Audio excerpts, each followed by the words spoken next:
Hello, exuberant explorers of the internet. The world is social isolating right now, and I too am social isolating. But I'm wondering, how can I take it to the next level? And I know exactly the place to go. Space. Yes, if I go to space, I'll be as far isolated as possible. And I just so happen to have a buddy whose uncle works for NASA. So let's give him a call real quick. Hello. Yes, friend's uncle who works for NASA. This is Drenkaz, and I'd like to order one ticket for space. Yeah, oh, how do I want to pay? I got a copy of Vertigo, the Nintendo Wii. Hello?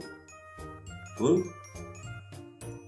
Oh, must have lost connection. Well, if I can't get a ticket to space, I'll just have to do the next closest thing, and that's play video games about space and isolation.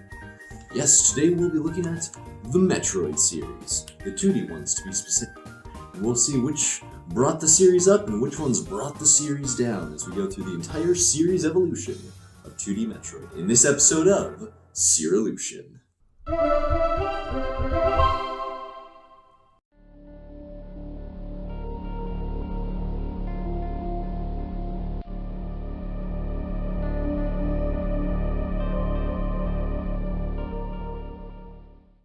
The first game in the Metroid series, Metroid, came out on the NES in 1986 and was produced by none other than Gunpei Yokoi. If you haven't heard of Gunpei Yokoi before, you may recognize him by some of his feats, such as the Nintendo Game Boy, with its revolutionary D-pad.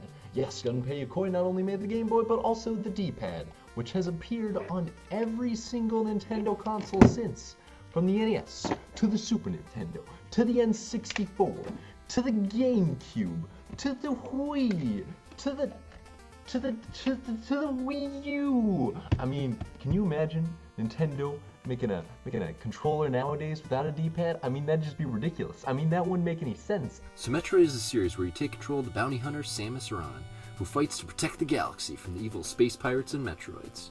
In this first title, Samus is sent by the Galactic Federation to dispose of the space pirates and Metroid on planet Zebes. Zebes? Bees! Not the bees! The gameplay is very open-ended and has you exploring to find various power-ups that act as keys to unlock the path forward to different areas in the game. They also act as enhancements to power up your combat ability and allowing you to fight tougher foes. This world is quite large for an NES game. I mean, look at this map. But it's split up into 5 main areas. We have Brinstar, Norfair, Turian, Kraid's Lair, and Ridley's Lair. I really respect the scope of this game, and it's really interesting and fun to play through. Or at least, it would be really fun to play through if it weren't for bloop, bloop, bloop, bloop. These 4 issues that I found while playing through the game, while definitely not making the game unplayable, definitely made them pretty unpleasant. So let's talk about this starting health. For some weird reason, they decided to only start you out with 30 out of your 99 max health. That's like if Zelda started you out with 1 heart instead of your max 3. It'd just be weird. Essentially what this boils down to is unnecessary hours and hours of grinding back to full health, because the only way to recover health are these small 5 health pickups, which at the start of the game you need 14 to get to full health, but once you get an E-tank or 2 E-tanks and you end up dying, you only start with 30 health still, which is like 50 health drops. It's ridiculous, and it just takes way too much of your time in this game, and it would have been nice if they would have just had some kind of health recovery system, or even starting you out with like 99 health. Messy level design. Hoo boy. Being an NES game, it is no surprise that many rooms are copy-pasted all over the place. But these tall climbing towers are like the 5 same platforms over and over and over again every time, and they're so tall and they take so long to climb. It's very tiring. And in Kraid's Lair, this entrance, I swear 90% of the rooms have this exact same entrance. And this gives the player little to work with in way of landmarks when building their mental map, because there sure isn't a map system in this game, so everything has to be kept in your head. And as the areas blend together, it's likely for the player to feel lost and get tired of the same scenarios over and over again and just give up. However, there is one saving grace to this kind of copy-paste design, and that's that each room that shares an identical design also has identical secrets. So if you're bombing walls and find a hidden spot in a room and then find a similar looking room later on, chances are that if you bomb that same spot, you'll find another secret and maybe even lead to a new area or item. Bomb everywhere or you'll never win. Alright, it's now common knowledge in Metroid that you need to bomb every square to get all the collectibles, because things can be hidden all over in any wall. And for me, that's fine for collectibles, since they're optional. However, there's one moment in Metroid that started this whole trend, and that's the hidden entrance to Ridley's Lair. So Ridley's Lair is buried beneath the treacherous landscape of Norfair. But in order to reach it, you have to bomb this one tiny corner in this far off side of the map. And I cannot stress enough that this is the only way to get to Ridley, and that's required to beat the game. Now, to be fair, if you've picked up on this small detail that I mentioned, with copy pasting and identical rooms having similar secrets and layouts, you may have happened across this room right here that looks to be a dead end, and you may have discovered that you can actually bomb this corner here, and you may have put 2 and 2 together and noticed that this little corner looks like this little corner, and you may have tried to bomb that corner and been like, Eureka, I solved it. But this is way too many assumptions for the developers to expect the player to make. And this moment has no doubt caused hours of frustration for many Metroid players. Also, the fake lava in Kraid's Lair is dumb. You know, it wouldn't be an NES game if it didn't have cheap deaths. Mega Man's got its lasers and spikes, Castlevania's got its dumb knockback, and here in Metroid, we got lava pits. You fall in a lava pit, you cannot jump out, and you will be stuck there forever, and you might as well just throw the controller down and wait till you die. And all that hard-earned, grinded health that you had, all gone. Especially if you just got an energy tank, it's an even bigger slap in the face. I hate cheap deaths. So this Metroid was a bit of a relic of the past, and unless you really want that authentic NES experience and you have a lot of patience, I would probably avoid this one. Or maybe just play with the map and save states on an NES Classic, because of course, we're no pirates here, no emulating going on in my house. Okay, so you know how I said the last Metroid was kind of a relic of the past? Well, the second one came out on the Game Boy in 1991, and it's, let's listen to this title music to get a feel.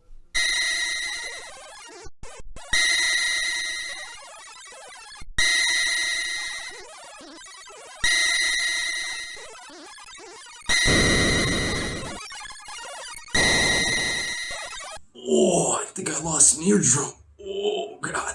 Oh, that's painful. Sorry about that. So Metroid 2 takes place right after the first game, and Samus is sent out to destroy the last of the monstrous Metroids on their home planet SR-388. The setup this time around is much more linear, and instead of your power-ups being keys to unlock new areas are locked off until you defeat all the Metroids in a given area. The game still has a pretty good feel for exploration, and I definitely got lost more than I'd like to admit, even though the game is linear. But one of the first things you'll notice is the game just feels a little different. Samus is a lot slower because of the Game Boy hardware, and the controls are just kind of stiff. It's not a big deterrent, it just makes the game a little harder to swallow. But as a sequel, of course, the game still has a lot to add, especially when it comes to new power-ups. Metroid 2 introduces the Plasma Beam, Spazer Beam, Spring Ball, Space Jump, and Spider Ball to the series. The first three are pretty minor, being entirely optional power-ups, as when you collect the beams, they just replace whatever beam you had. And Cheerio Beam is the best beam. But the Space Jump and Spider Ball have huge implications, especially because you get the Spider Ball so early. The Spider Ball allows Samus to cling onto walls and climb them as much as she wants, and the Space Jump allows Samus to jump continuously in the air. Both of these power-ups lend themselves greatly to Samus 2's more vertical level designs and these massive rooms that are really incomparable to Metroid 1's cramped corridors that were only a screen wide. And having these tall mountain-like areas gives the player a lot of room to play and explore, which feels great, especially because exploring is a key to finding every last Metroid. The game even has some cool environmental clues with these shedded Metroid exoskeletons showing up whenever you get near a Metroid. This pushes you to explore the specific area more until you find your bounty. It really makes you feel like you're hunting down each and every last Metroid as you follow their exoskeleton footprint. And then, there's the progression. In Metroid 1, there were 3 bosses, Kraid, Ridley, and Mother Brain. You had to fight Kraid and Ridley in any order, and then Mother Brain last. But with the more linear design of Metroid 2, we fight 39 different mini-bosses, which are all Metroid. But as we go forward, the Metroid evolve into stronger and stronger Metroids, going from Alpha, to Gamma, to Zeta, to Omega, and at last, the Queen. This gives the game a sense of dread and suspense, as you never know what Metroid might evolve into next, and how terrifyingly strong it might be. Of course, the mini-boss fights aren't nearly as good as any of the Metroid 1 boss fights, with the exception of the Queen, of course. But despite not being as epic as the other boss fights from Metroid 1, their numerous numbers and the ability to tackle them in any order in each area makes for a great game if you like a collectathon game and are okay with very dated music and visuals. This game brought some good to the series, but I'd still take Metroid 1 over it any day. Oh, now we're getting to the good stuff. After that somewhat okay Metroid 2 on the Game Boy, we got the real Metroid sequel we were looking for, with Super Metroid for the SNES in 1994. Super Metroid gets us right back in the action, with Samus briefly detailing her adventures of both Metroid 1, where she stopped the sinister Mother Brain, and Metroid 2, where she exterminated all the Metroid, except for the baby, which she gave to the Ceres space station, so they could study the Metroid's abilities for the good of the galaxy. But not a second after we're caught up with this story, we get a distress signal from the Ceres space station that we just left, and it's under attack by the space pirates. And we rush back just in time to see Ridley steal the last Metroid, so we chase him back to Planet Zebes as the space station explodes behind us. And with that, our adventure begins. Right away you'll notice that Super Metroid has a more direct guidance in helping the player. And I don't mean that the game is more linear, far from it. It's more so that there are many doors that you can enter, but they'll immediately have some sort of roadblock, so you won't waste your time doing things that you don't have to do. And this carries throughout the whole game, as you'll often come across roadblocks that you can't get through until you have a certain power-up. But unlike Metroid 1 with its samey copy-paste rooms, Super Metroid offers many conveniences such as memorable landmarks and a beautiful map feature that tells you where you have and haven't been, and a level design that circles back on itself to help you keep your bearings straight. Of course, you'll have to find map rooms in order to activate these maps, which are well tucked away, but it's well worth your exploring and saving your brain power so you don't have to memorize the rest of the map layout anymore. The best way to compare Metroid 3 to its predecessors is to just talk about the fantastic first hour of the game. This game hits the ground running and hits you with a barrage of unique scenarios and power-ups. You'll walk through the ruins of Torian from Metroid 1 and have this huge nostalgia blast as you find the Morph Ball in the same location as the first game, and you'll collect a power-up from a Chozo as usual, but then suddenly, the door locks. What? And oh my gosh, is it attacking? Chozos are friendly, why is it attacking? You'll find Kraid's Lair and fight him at all his Metroid 1 glory. And, that's easy, it only took 2 missiles. And then you walk into the next room and you're like, oh my god, it was a fake out. This is the real Kraid, and whoa, he's putting on a couple of pounds. And then, oh my gosh, the ground starts to shake, breaks beneath you, and he starts throwing his fingernails at you, his belly button shoots out, and you're like, what is going on? And you beat him, and it's impossible. You'll collect the missiles, Morph Ball, bombs, Varia Suit, high jump boots, charge beam, even a couple of energy tanks, and all new super missiles. Getting so many rewards in the early game makes you super motivated to explore the rooms because you quickly learn that every room has some kind of goodie in it, and there are scarcely any pointless dead ends in Super Metroid. Another aspect Super Metroid does really well is teaching you how to use its items. In Metroid 1, you kind of just picked up an item and it told you its name and that was it. Good luck finding out what it does.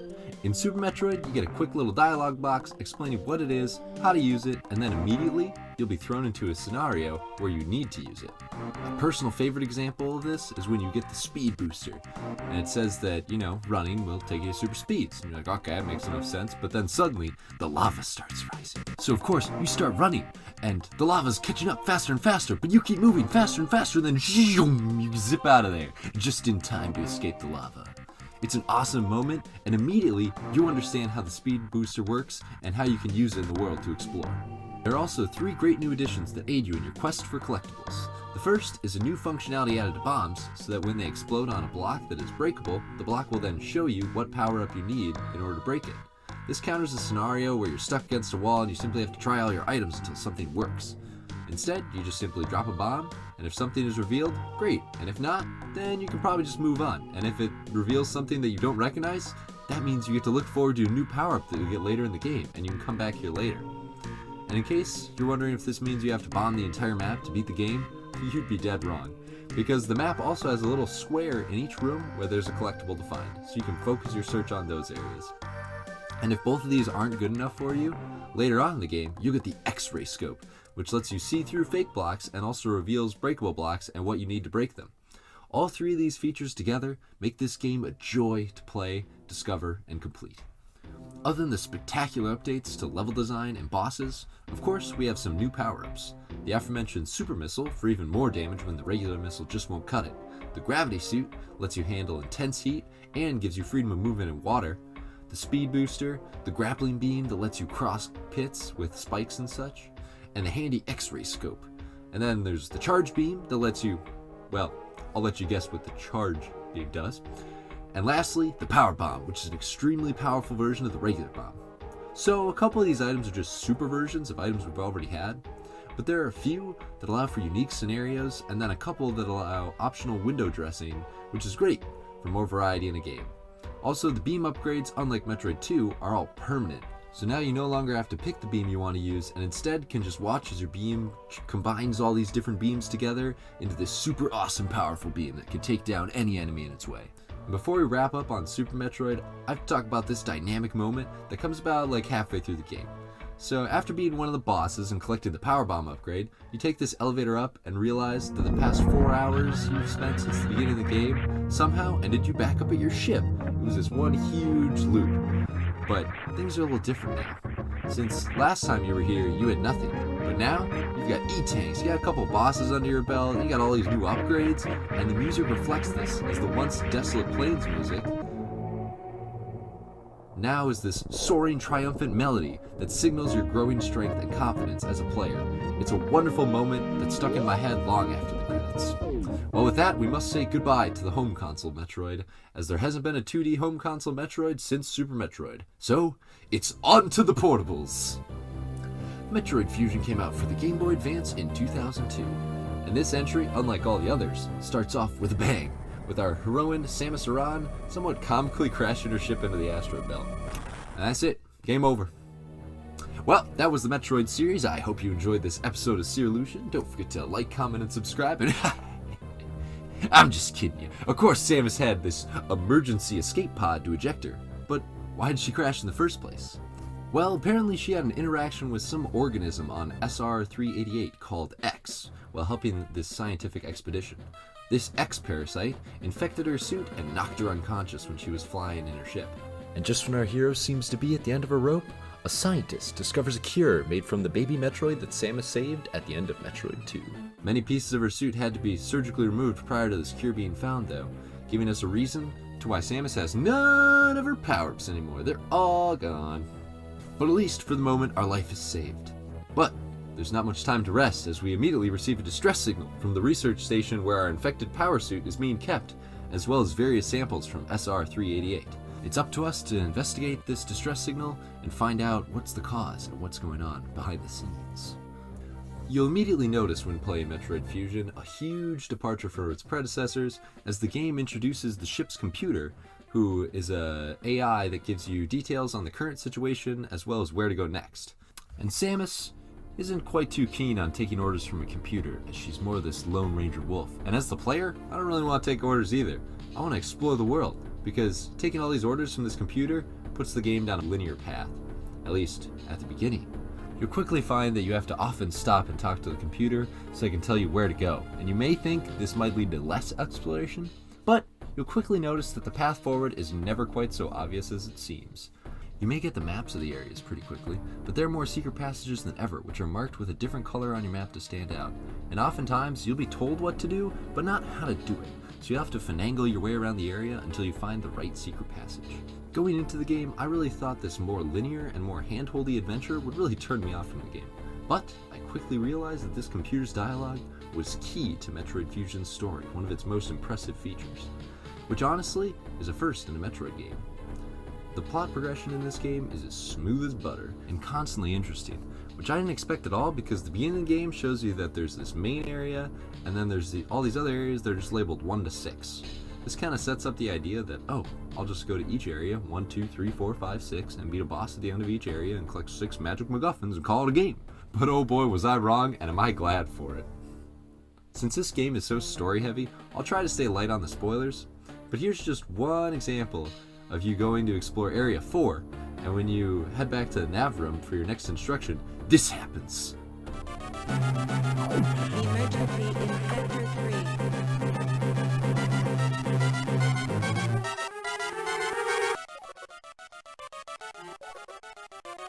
There's a boiler meltdown, and you need to stop it, and the whole station is gonna blow.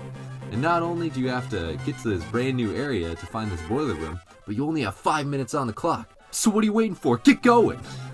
This game is filled with these tense moments, and when matched with the game's phenomenal soundtrack, will just drive you forward as the player to keep going to find out what happens next, or to stop whatever chaos is happening in the moment.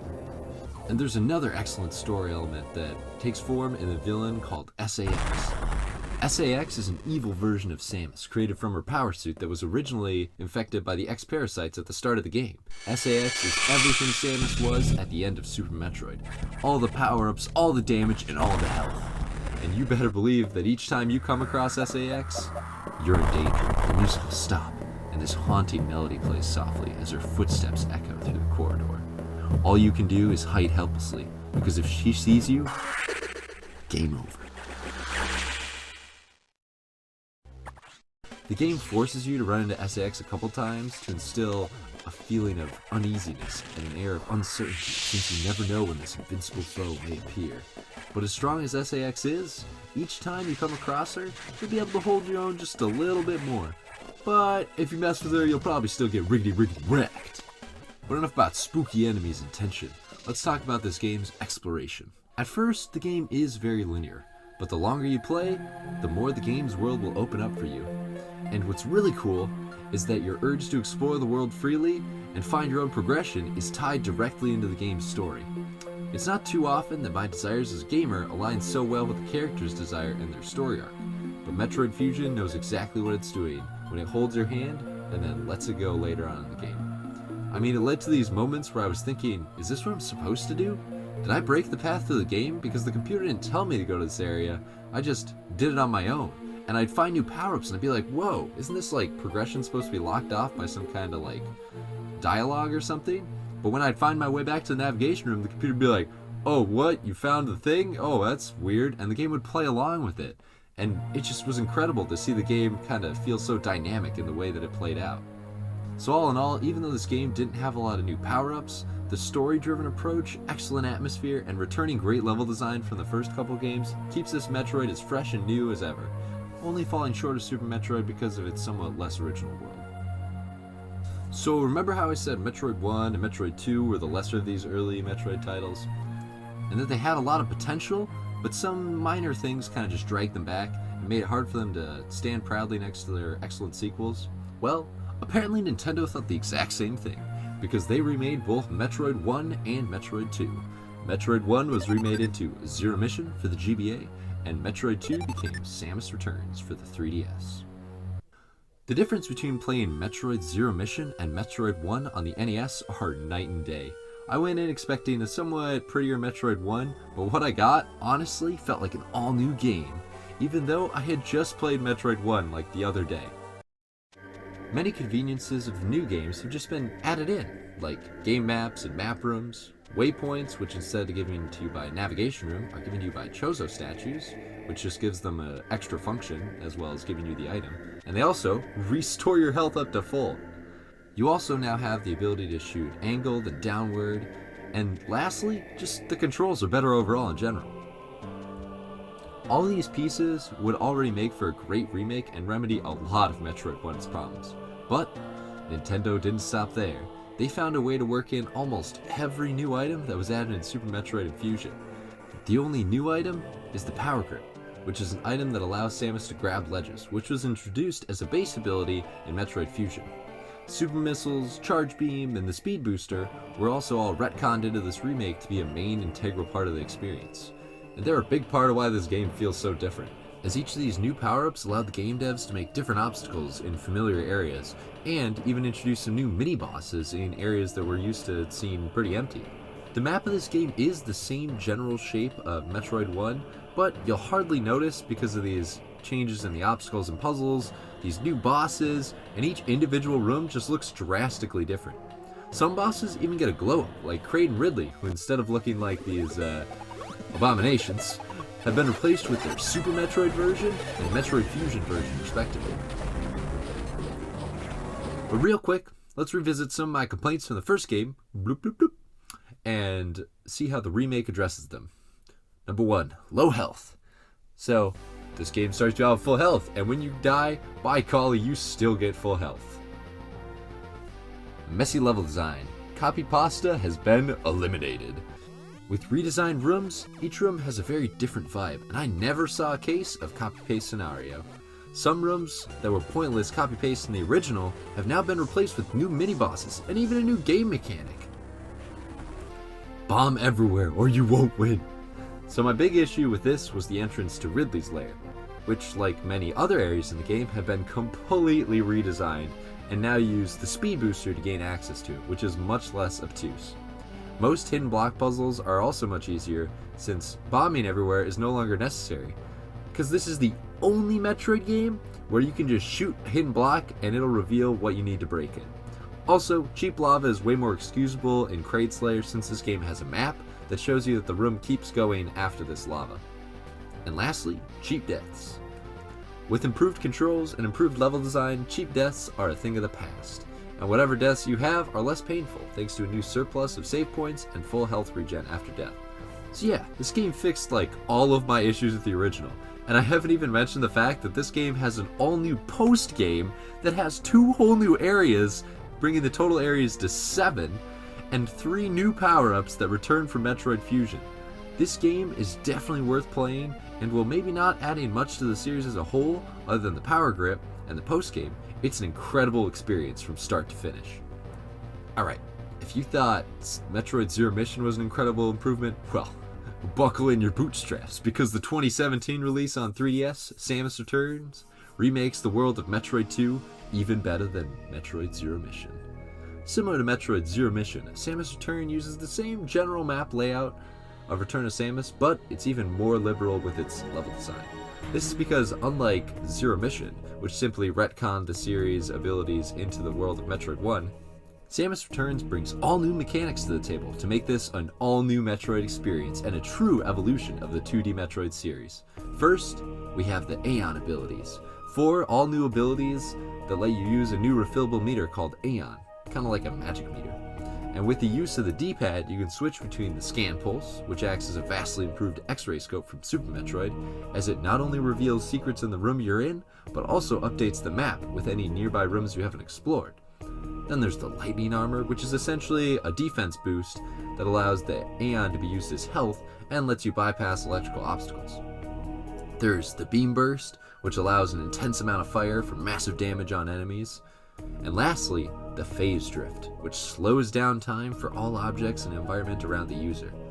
All 4 of these abilities make exploring the world way more interesting, and the puzzles completely different from the original. And looking back at the original again, a big bummer of Return of Samus was that the fights of the Metroid kinda got pretty samey and uninteresting, as the whole game boiled down to you wandering around this mostly empty map without any direction to where the next Metroid would be, except for a few shedded Metroid exoskeletons.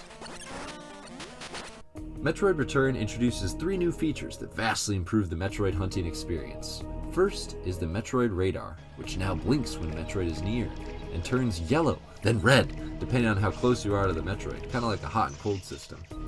This makes exploring much less of a chore and gives a strong build-up to the fight, as the blinking beeper tells you how close you are to an exciting battle. The second new feature is the addition of 360-degree shooting.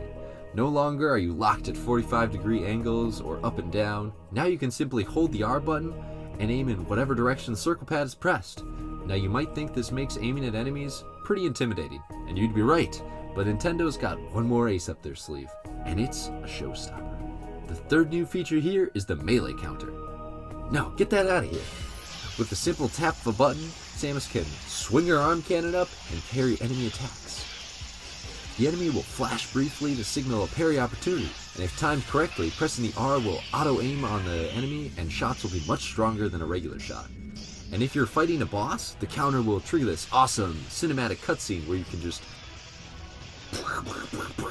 load tons of missiles into the enemy. Oh, it feels great. I love it. It's so good. So Metroid Samus Returns successfully makes a bland and somewhat unoriginal Metroid game filled with new life and interesting mechanics, and streamlines the process of hunting Metroids to keep action constant and battles filled with cinematic excitement. Some people may be disappointed that all this effort was squeezed into a remake instead of an all-new game, but even if you played the original on the Game Boy, Samus Returns feels as much of a new game as Metroid Fusion does in my book. If anything, the only thing we miss out on is a new interesting story. But the gameplay is the most solid we've seen in the entire series. Oh, and there may not be 2 new areas in the post-game like Zero Mission, but there is one last big surprise at the end of the game that's a great cherry on top to the entire experience. But enough of the past! It's time to look forward to the uncertain future of Metroid. The last new title in the series was Metroid Fusion in 2002. Remember, we're talking about 2D Metroid games, so Metroid Prime doesn't count for this. And the most recent remake of a 2D Metroid game was Samus Returns in 2017. So it seems like an inevitability that we're due for a new 2D Metroid game from Nintendo any day now, and the rumor mill even whispers that it might happen very soon. But here on Serilution, now that we've looked at the past of the series, it's time to decide what we think the sequel to the series will be. So let's talk 2D Metroid for the Nintendo Switch. Honestly, each Metroid game is so good that it makes it hard to decide which one brings the most to the table, but I think Metroid Returns is the most promising. Not that it's the best Metroid game, but I do think what it brings to the table should continue as a staple in the 2D Metroid series. The combat system is just way too good to leave behind in this game, and I definitely think it should make a return, even if it doesn't receive as much focus as it does in Samus Returns. Now for the Aeon abilities, they're nice and all, but I think the devs could create a more unique set of abilities, something that would make this game stand out from the other Metroid games and really make it a unique experience. Maybe they could work some kind of upgrade into the parry system, like a taller parry, or an item maybe that lets you phase through walls or something. There's a lot of possibility for new power-ups, and I think Metroid could explore some of that new territory, and it'd be really fun to see where Metroid could go. Of course, we need the classic lineup of power-ups in this game as well that we've come to expect in Metroid games. You know, stuff like missiles, super missile, morph ball, screw attack, all the beams, high jump boots, Varia suit, bombs, super bombs, etc. But the only power-up that is up for considering are maybe some of those one-off power-ups like the power grip, the spider ball, the grapple beam, and the x-ray scope. So we'll go through those one at a time. So first we've got the power grip, which can just probably be a default since it wasn't a power-up to begin with and it doesn't really need to be a power-up anymore. The spider ball could be a fun addition, but only if the developers have interesting ideas for it before the space jump is introduced, which I feel like the space jump kinda makes the spider ball pretty much worthless. The grapple beam may have only been in Super Metroid, but it also appeared in both the remakes, and I think it's earned a spot as a mainstay item, as it works well in complementing the new dynamic battle system, as Samus Returns allowed it to occasionally let you grapple enemies and pull them down from the ceiling, and that was some good stuff. Then there's items like Scan Pulse or the X-ray Scope that allow you to hunt down collectibles. And these items are really nice, especially later in the adventure, but I feel like if they're introduced too early like the Scan Pulse was, it can kind of ruin the magic of the discovery in the game. Well, you know, maybe it's best I didn't go into space. I mean, who knows what dangers await me outside the confines of my very own home. And... Hello? Oh, what's happening? What?